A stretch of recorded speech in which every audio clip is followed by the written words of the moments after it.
What's going on, Timberwolves fans? Welcome to Timberwolves Today. I'm Tyrus, your host. We did it again. We beat the Kings 2-0 versus the Kings this season. One away, one at home. We beat them on the Neon Court. The Neon Court stays undefeated, 124, 110. Before we get any further, make sure you drop a subscribe, a comment, a like, all that stuff. Let's keep the channel flowing.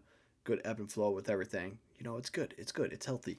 Um, no, really nice win all around by just everyone. All five of our starters were in double digits today. I don't know the last time that happened. I feel like I said that the last time it happened.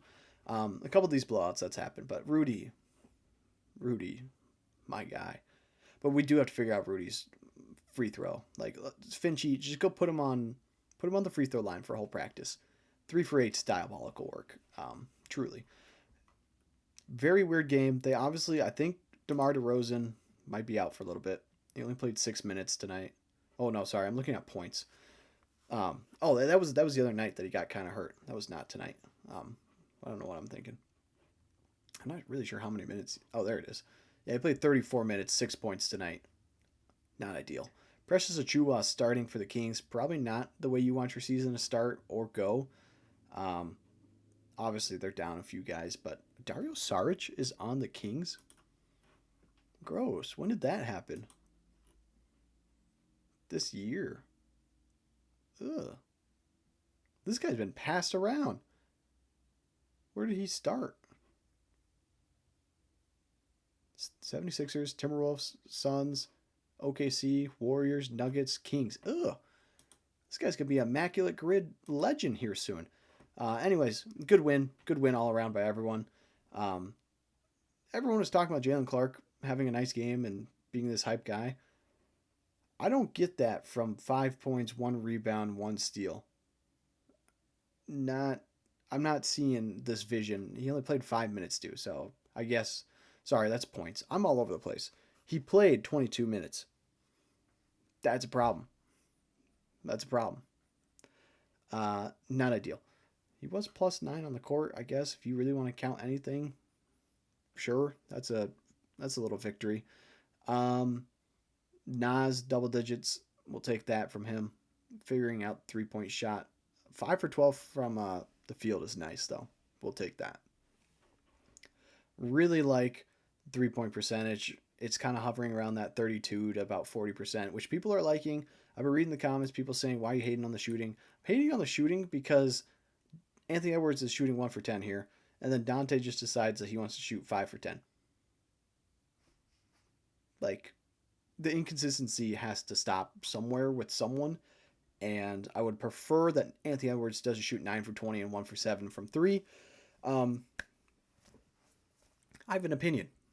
God forbid I have an opinion on that. I don't know. It's the Kings. We beat them twice. We're 2-0 in the NBA Cup. We probably have a good chance to at least make the NBA Cup this year, which we haven't done. Is it the third year of it? And we haven't done that yet. But we don't have a chance of winning it because we don't have Darvin Ham on our coaching staff to help us win that. He's never lost one that he's been on a coaching staff for. So good on him for that. I mean, at least you can carry something to your name because I don't know what else that guy has going for him. The Lakers was not a thing. Um, we do have to talk about Terrence Shannon Jr.'s injury. Not good. Not good at all. He went and got a second evaluation on his foot. Not ideal. They're going to reevaluate it in a week. So he's gone for another week. Hopefully he can bounce back from this and we can kind of get him back into the lineup, get him back into the offensive flow that we saw towards the end of the last year into the postseason. That would be really nice to see. But right now, it's looking like he was a 1 year wonder.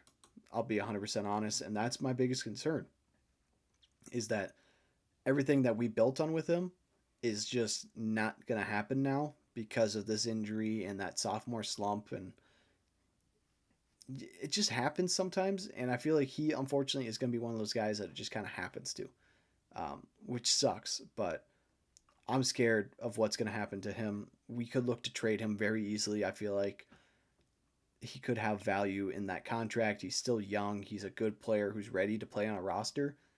He just maybe won't find those minutes on Minnesota, which is concerning in the least, I would say, that we can't find minutes for a guy who was a heavy rotational piece for us in a deep playoff run last year as a rookie, and we're struggling to get this guy back into that same kind of flow this season. I don't know if that's more telling of the type of player he is, or if it's more telling on the type of system we run in Minnesota, where guys have this kind of ability to be inconsistent, but the rest of the team's going to back him up. And I don't know if that's something that's good or bad. It's just something I've kind of noticed. Is like, oh, Ant had a bad game. Oh, everyone else had a good game, so we win. Oh, Ant had a great game. Everyone else had a bad game, so we win. Like, what happens with Terrence Shannon Jr. when it's like, hey, he's not getting more than 4 points per game. He easily, like, with the minutes we're giving him and the opportunities he was seeing, he should easily be a 10 average 10 points per game. In my opinion, I think that would be a realistic ask of him, not saying that, like, it's not possible still, but the opportunities are slowly shrinking away, especially now that he's going to be out for another week. It's just building up Terrence or Jalen Clark's minutes. Rob Dillingham's filling in for some of those. When he comes back, those three are going to be splitting, I don't know, let's call it 60 minutes between three of them. And now they're splitting 60 minutes between two of them. It just sucks. I don't like to see Terrence Shannon Jr. injured. One, he's got a fun name to say. One, I really like that he was a 4-year college player. Two, I like that. Three, I just like the kid. I think he was a lot of fun last year to watch. I really enjoyed him. I really like him as a whole. So I'm hoping that we can figure it out with him and we don't have to trade him away, or that he's not going to just fade away into non-existence. Let's lighten the mood a little bit here before we talk about the Nuggets game on Saturday. Did anyone catch LaMelo Ball's story? He was on a show. I can't recall what show now. Doesn't even matter because their story was so ridiculous. That's what stuck in my brain. When we were interviewing him for the 2020 draft, one of the questions was, hey, LaMelo, what do you see yourself doing after basketball? And he goes, I want to be president of the United States. And whoever was in the Timberwolves front office interviewing him in that case went, that's great. We're going to go with Anthony Edwards, number 1 overall now. LaMelo truly thinks he scared the Timberwolves off drafting him number 1 overall because he said that. And thank goodness they did, because I don't think he takes basketball serious. I think he's a good player. I think he's going to have a long career, whether that is on a championship team or he rots away on Charlotte for the rest of his existence. I can't say, but very good pass. Very good pass, because that's not someone who's going to lead us to 2 back-to-back Western Conference Finals. That's a guy who's going to sell jerseys and put butts in seats when he's healthy and wear Puma shoes that definitely are not helping his ankles and bad legs in general, because he played years in his father's shoe. But we're getting into the weeds. Yeah, good miss by the Timberwolves. I just could not believe that story. LaMelo Ball thought, you know what will impress the Timberwolves if I say I want to be president of the United States after I'm done playing basketball? He could have just said, like, I think I want to pour back into the community. Like, this is where you give the pageant girl answer, LaMelo. You don't go and say something wild like that. Like, that is a ridiculous answer. But anyways, moving on to some actual basketball talk. Let's talk about the Nuggets game. It's our other game at home versus them. Obviously, they blew us out in that first one of the season, snapping the win streak that we had on them since Game 7 of the 2024 semi-conference finals. Hurts to see that go. That was like a year and a half of not losing to the Nuggets, because we swept them obviously last year 4-0. Didn't see them in the playoffs then.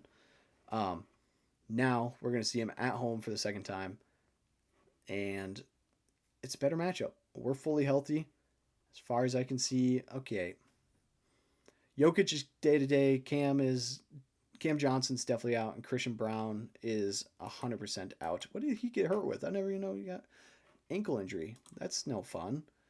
Cam Johnson, what is he out with? I guess bicep? How do you... Okay, he's 100% out too. And Jokic, is he going to be questionable with a wrist injury. So we could split 1-1 depending on who they have available even, or we're going to lose to like Aaron Gordon and a bunch of dude, who's going to be starting? Jamal Murray, Tim Hardaway Jr., Cam Johnson's out, so it's probably Spencer Jones or Peyton Watson in there. Aaron Gordon and not Vucevic, Jonas Valanciunas. Um, yeah, we're gonna lose this team again, aren't we? That feels like an obvious one that we might just piss away. ESPN has us at a 49% win chance right now, or a 50% win chance, giving them 49 and half each to both teams. So pretty much anyone's game. I think if those players are all out, I think we do fare very well. It just is a matter of how are we going to play after playing the same team two times, basically, or the two teams twice. Like have only played the Jazz and the Kings for our last 4 games. Yes, they both offer good competition in the last 2 times we played them, but the first 2 times we played those teams, we blew them out of the water. So, can we come into a more serious game versus an actual contender and beat them and not let them get up on us? Because the Kings and the Jazz, we both let score some points in these last 2 games we played against them. And guess what? We came back and won. But that's because they're not good teams. Good teams like the Nuggets will not let you come back from games like that. They will put you away and they will make sure that your bench warmers are in the early fourth quarter. And that's something we have to avoid in this situation. We can't go into this, lose another one like that at home. I believe this is the first game with the Prince jerseys too, which is worth noting. Yeah, wow. Didn't even think about that. One of the 7 games we're going to play in the Prince jerseys this year is tomorrow.